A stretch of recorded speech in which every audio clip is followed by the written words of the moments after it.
Kenapa pertanyaan pertama, kenapa kita perlu berpikir? Agar kita bisa menghindari lubang di masa depan. Agar orang kecemplung bolongan. Ini proses kenapa pentingnya yang namanya free speech. Karena free speech, kebebasan berbicara itu sama dengan kebebasan berpikir. Tanpa ada kebebasan bicara, kita nggak akan bebas berpikir. Paham maksud saya ya? Dan jangan lupa bahwa berbicara itu sebagian besar adalah sampah. Karena otak kita sebagian besar itu sampah hasilnya.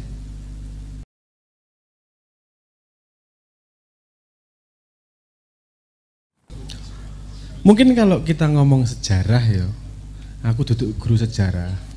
Nomor loro aku yo lali wisan wis suwe banget soalnya. Tapi saya melihat, saya bercerita dari sisi lain aja ya. Oke. Pola itu banyak loh. Kalau Anda memperhatikan. Pola bahwa orang kumpul juk dadi wong gede kabeh. Kumpul gede kabeh. Itu banyak polanya. Contohnya seperti itu tadi, siapa? Cokroaminoto dan semua murid-muridnya dadi kabeh. Ono siapa ya sing terkenal film. Ora. Yang bikin Star Wars, yang apa sebenarnya yang bikin E.T. Steven Spielberg, terus aku lali neh jenenge pokoknya wong gede kuwi Lucas. Itu sak geng ya, sak kumpulan. Sak kompi. Pixar film. Itu juga sak kumpulan. Dalam satu obrolan kumpulan ini. Jadi saya melihat pola apa sih sebenarnya yang terjadi. Kok ada satu kumpulan yang jadi dan ada satu kumpulan yang gak jadi. Anda memperhatikan itu gak di sekitar Anda? Ono sak kumpulan iki maling kabeh misalnya gitu. Teroris kabeh. Konsorsium 303. Dadi kabeh. Kesel aku somba sambu gitu liyane ngono lho ora ono pembahasan lain. Nah ini saya pernah tertarik itu. Apa yang terjadi sebenarnya?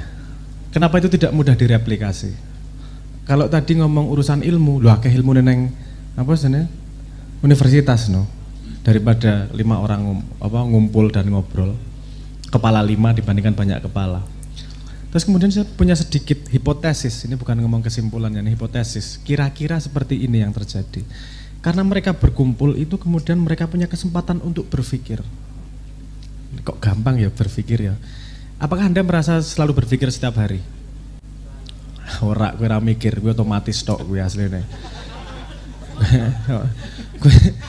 Gue nek nguyuh ngono berpikir saya buka read seliting, ngono apa? Ora to ya, cer wis rampung minggat ngono to. Jadi berpikir itu tidak sederhana sebenarnya. Kenapa pertanyaan pertama, kenapa kita perlu berpikir? Agar kita bisa menghindari lubang di masa depan. Agar orang kecemplung bolongan. Terus tergantung lubangnya kecil atau lubangnya besar atau senegara atau sekampung dan seterusnya ya. Tapi perlu yang namanya berpikir. Berpikir itu apa sih? Kan gitu kemudian. Gimana yang kita sebut sebagai berpikir dan tidak? Nah, di sini apa namanya fondasi dari hipotesis ini? Berpikir adalah, kalau kita mau ngomong berpikir itu harus melalui proses yang namanya memformulasi konsep menjadi kata-kata dan bisa berkomunikasi. Saya kemarin kan sudah ngomong tentang itu. Ngobrol loro awakmu dhewe. Karena kalau kamu belum bisa bikin kalimat, sebenarnya nggak berpikir. Kowe meng grambyang. Ya ora? Ayo kaya ning ngene, kaya ning ngene. Tapi coba tuangkan dalam satu kalimat, lak mumet kowe. Gini, tak kasih satu contoh. Anda tahu kata mental? Tahu artinya? Tahu ya? Ada yang tahu? Coba formulasikan pakai kata-kata. Apa arti kata mental? Oh, mental kangelan. Kowe ngerti warna kuning ora? Ngerti? Formulasikan pakai kata-kata warna kuning tanpa menggunakan kata kuning. Saya melihat mengalami tadi pagi tai saya berwarna seperti itu misalnya. Loh, kamu harus berpikir mencari contoh dan seterusnya. Nah, yang saya lihat dari semua kumpulan yang terjadi ini kumpulan yang ada yang jadi kabeh ini itu selalu terjadi percakapan yang intens. Obrolan yang intens. Jadi saya melihatnya seperti ini. Ketika kita ngobrol, ketika kita beradu argumentasi, ada dua pilihan dari percakapan itu. Pertama, kamu ingin percaya. Yang kedua, kamu ingin tahu. Harus tahu bedanya. Kalau ingin percaya, percakapan selesai cepat. Siapa percaya wes, kita percaya bareng-bareng. Tapi kalau ingin tahu, dua-duanya bisa saling mematahkan satu sama lain. Syarat berikutnya dari ketika kita berpikir dengan cara berkomunikasi adalah kita harus merelakan ketika apa yang kita pikirkan salah dan protol, runtuh. Sehingga yang sisa adalah galihnya. Tidak ada cincin yang bagus tanpa digosok dengan batu lain. Dia mengkilat kalau digosok terus menerus. Pisau akan tajam kalau diasah terus menerus.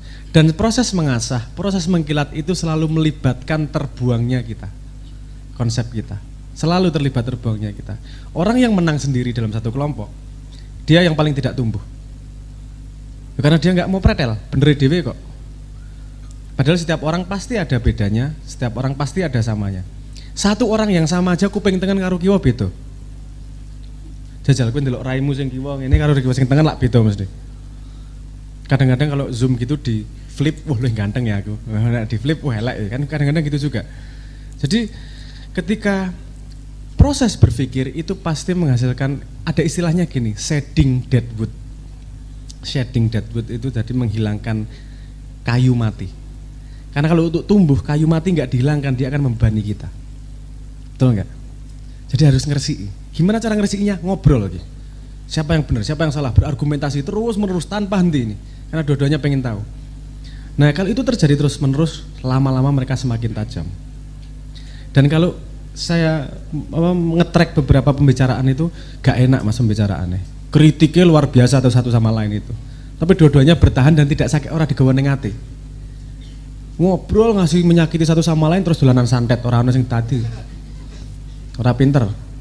Tapi dua-duanya kalah, oke, saya hari ini kalah. Dia cari argumentasi lagi, ditabrakin lagi, cari argumentasi lagi, tabrakin lagi terus menerus. Lama-lama dua-duanya tajam.